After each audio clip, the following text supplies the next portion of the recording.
Is the market going to keep selling off, or do we think that the stock market bottom is in? I'm going to talk about where I think the market could head next based on today's very key action. And I'm going to go over what I'm looking for in the near future to potentially take setups or give us context.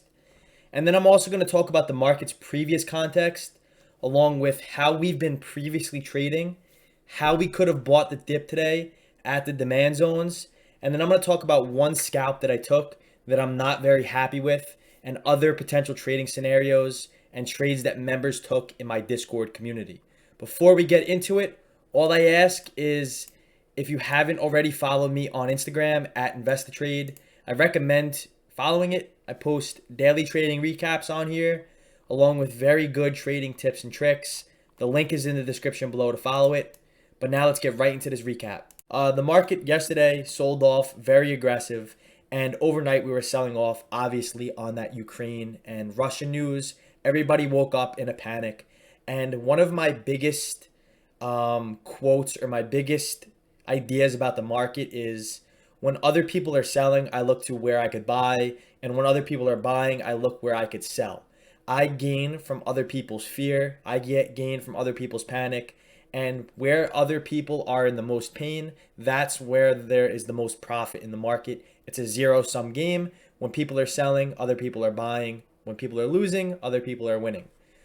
So the market gapped down. We had very high volume overnight, and yesterday and today the market blew past a bunch of demand zones to the downside. So the current context of the market is we've been continuously putting in lower lows, continuously been putting in lower highs, and demand zones have been not very reliable because we are in downtrend rules. So because of this, you have to be very careful. There were a bunch of demand zones overnight that we completely sliced through, and we sold off perfectly into the 4114, 4107.5 demand zone. Now, before the market opened up, I kind of wanted to prep everybody in the Discord community, and I said we have heightened volatility. So what this means is we have heightened emotions, and heightened emotions mean irrational decisions based on what we want to see happen rather than looking at the facts of the market. I can guarantee you if you took a losing trade today, it was based on what you think was going to happen. Everybody thought that the market was gapping down and we were going to continue to sell off. There's war happening and the market is done. It's going to sell off and everybody's just going to panic and be fearful. That's an emotion. That's because of volatility, and that's because we want something to happen or we see it happen in the market rather than just looking at the facts on what the market was telling us. Market was opening up into this demand zone. So I said because of this, I recommend everybody to size down. No reason to swing for home runs because you're just going to strike out. We could go up, we could go down. Just go with the flows of the market. Read price and volume. It tells us what we need to know in the short term. Everybody is thinking sell the dip. Let's chase it down here. And everybody was thinking let's buy the dip. The war stuff is BS, and this is a good dip buying opportunity. There were mixed, conflicting signals, and I said, size down, leave your emotions out of it, and trade your setups and your setups only. So the first thing I want to get into is the S&P levels. We had demand below, as you can see on the chart over here, and we had supply above. These are our levels of interest. And like I said, the previous context is downtrend rules have been applying for me. Rallies inside of supply have been working out extremely well, and I've been using demand zones as areas to take profit instead of opening up a new long position. So when the market opened up at this key demand zone after seeing the blood overnight, I was a little hesitant to get long right away at the open, although in hindsight, it looks like it did work very well, and it looks like it presented a very well opportunity. I could only speak on how I trade. When the market opened up, yes, we hit demand perfectly. Yes, we rallied, but I felt like I was chasing a falling knife, and it's okay. Sometimes I miss setups. I know some members in the Discord took it long and absolutely killed it, made a crap ton of money. But for me, on how I trade, I personally felt like I wanted to let the dust settle. I didn't know if it could go up. I didn't know if it could go down. And by the time the market opened up and started moving higher, I really didn't see the clearest signals that buyers had control. Obviously, buying pressure was high, volume was pretty high, and it's easier to say in hindsight, but I'll be open that I did not take this trade long off demand, although it did work very well. This was probably the best trade of the day. So now the market opens up on the S&P, and the context is the same. I'm going to pull up the NASDAQ after this as well. This thing overnight hit demand, and as the market opened up, bounced off demand perfectly, rallied inside of supply. I'm going to touch that in a bit. But the market opens up, and we begin to rally. Now, like I said, everybody's thinking the world's going to end. We're gapping down. They don't realize we have demand. They don't realize how heavy volume is overnight. I mean, look at all this heavy volume inside of demand. That's a perfect sign to capitalize on other people's fear. Now we open up and we begin to rally. Really didn't see any clear signs. We bounced off VWAP a couple times. And something I missed, I'll be transparent about this as well, was we created demand earlier in this area from that morning rally, pulled it back into it, and rallied from that. So this could have been your, if you missed the first 30-minute of morning rally, this new demand, which is highlighted in a pink box right now, could have been a valid entry point after 10 a.m. when we sold off back into it. But I honestly did not see that at that point. And then we began to rally higher highs and higher lows inside of the supply zone. Now, if you're watching the market develop in real time, you would have saw how price really wasn't moving in. We had high volume, but we were moving higher on decreasing volume, and price really wasn't going anywhere. We were ticking slow. Yes, we were moving in a very large range, but I had no conviction that the supply was going to work because I didn't want to step in front of these buyers that took price this high, new buying mixed with short covering. So at this point, NASDAQ, I just want to keep going back and forth, rallied inside of supply and immediately invalidated it. The pre-market plan on this was, let's pull this up here, that we had the supply at 133.86. We were bouncing off those demand zones. I was watching for a rally to fail out of the supply zone, but if we could get above it, a move into 137.37 is very possible. This is the upper supply zone over here. This thing began to rally, showed no signs of any aggressive selling, broke above supply, so now this becomes invalid. I'm going to remove that just for the video. I'm actually going to add it now back, but that's technically invalid. And at this point, the S&P is really having a hard time. Like I said, there was no aggressive selling. We couldn't get price below VWAP. We never broke out of this structure. We were still above demand.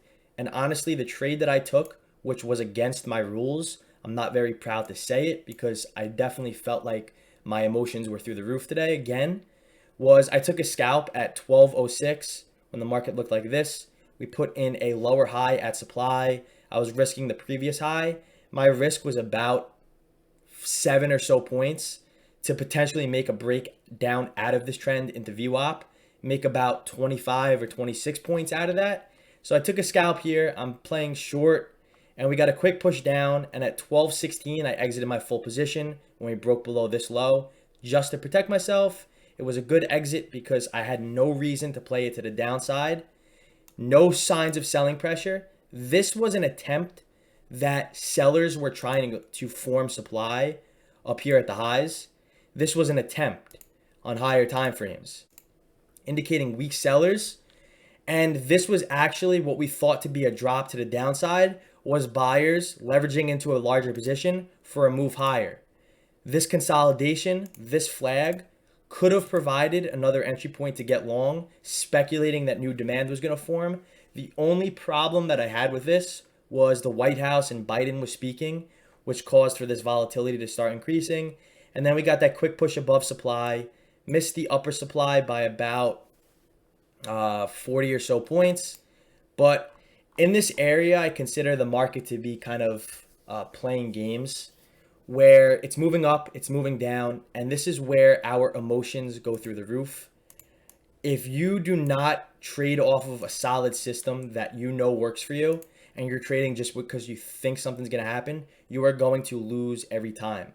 I said the market is in what I call playing games mode. It's designed to trick us at all costs and grab our liquidity. What looks good actually isn't good, and what looks bad actually isn't bad. I said when I feel like this, I simply try to avoid taking trades.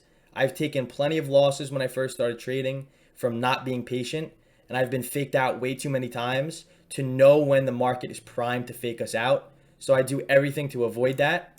And in my opinion, if you did not get long earlier off demand, or you did not get long when we created new demand on the way up at supply, then you had no business for a trend trade to trade this. Scalping is a little different because that's acceptable. But today, despite the rally on ES and despite the rally on NASDAQ, you had no business trading that if you didn't get long at the open at demand, which I felt like was a catch a falling knife scenario. And if you didn't get long from that flag break and the new demand in the afternoon, then I think any type of trade was an emotional decision, but that's just where I see it. Now, where I think the market is heading next, I'm against playing or catching a falling knife when the market is downtrending, but today's action was very significant for me. If we look at other market leading equities, let me pull this up over here, such as Amazon, Tesla, AMD, they all bounced out of demand. Amazon, very heavy, significant volume. I'll go to a 5-minute chart. Very significant volume, bounced off demand at the low. 5 million shares traded today compared to a daily average of 4.3 million. Tesla bounced off demand. What I'm not showing you here is all the demand zones that we invalidated overnight. I cleaned this chart up and there were tons of demands. Like I said, the market was gapping down. Everybody was fearful. When others fear, that's when you look to find the best opportunities, in my opinion. VIX was gapping up. VIX was very high today. AMD opened up inside of supply, had a clean rally. And if we were to look at the daily chart, even Apple, heavy volume on all the names across the board. If we were to look at the daily chart, a majority of the names, what are we going to see? We're going to see heavy volume and we're going to see a very large rally to the upside. That is a very key component to the auction. And this is telling us that buyers are buying the dip. On the S&P specifically, I like gauging kind of all my analysis around the S&P let me clean this chart up a little bit. We had a major area of support that we broke through overnight in this area right here. I'll make it a yellow line. And actually one of the good traders in the Discord, my good buddy, posted this as well. We had support, tested it once. It was also old resistance from this area right here. So old resistance, support, support, support, and then support 3 days ago. Broke below it yesterday, indicating sellers have control. But today, look at the heavy volume that came into the market. Almost 3 million lots traded today on the S&P compared to a daily average of 2 million lots.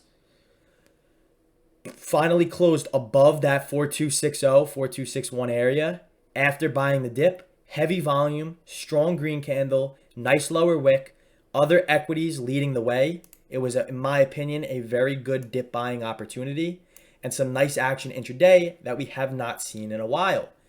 We've seen in the past demand zones get slaughtered and supply zones work extremely well.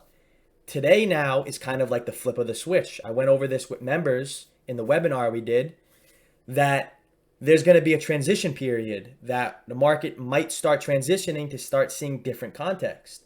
So how I'm going to approach the following days now is as long as we hold above these demand zones that we created at the low, we test this 4170, 4160 demand that created today. As long as we can put in a higher low and maintain above that and strongly close, continue to close above that and find some value and acceptance above 4260 again, I need to see other market leading equities lead the way. Apple, Tesla, Microsoft, Amazon. I need to see strength in them or else it kind of invalidates it. But I think today was a good sign for bulls. And as long as supply zones now begin to not get as respected as they used to be and demand zones provide nice bounces, I think we could start seeing some clean upside action from this massive downtrend beginning all the way in January. So I think today was very good action. I'm not going to sit here and try to call the bottom, say, yeah, the bottom's in. But I think bulls had a lot to prove, and they proved it very, very well today. In my opinion, this is a thought. This is not a fact. The market is just pricing in everything that's going on with the Fed, everything that's going on with the war. The market is pricing all of this in. Remember, price and volume tells us everything we need to know. And today we did close to 3 million lots on the S&P, and other market leading equities were 25, even double its daily average volume. So awesome action. I definitely have a little FOMO, I'm not going to lie, but the way I look at it is if I miss a setup, like the long off demand earlier, I know maybe tomorrow I'm going to take a sick trade, or next week I'm going to take the best trade I've ever taken in my life. There will always be other opportunities. Don't try to sit in front of your computers all day and catch every single move up or down. That's how you're going to get destroyed. That's how you're going to get FOMO. And that's how you're going to trade off your emotions. Trade your setups. If your setups don't occur and the market moves the way you wanted it to, who cares? You're only hurting yourself. So I'm going to leave you all off on that note. Hope this video helped. Kind of an impromptu video. If you really want to learn more, check out the links in the description below. I offer a very in-depth and educational course that comes with access to the Discord at no extra cost. Some serious value in that. And be sure to follow me on Instagram. I post some good tips on there as well. Comment if you have any questions, and I would appreciate a like on this video. But peace out.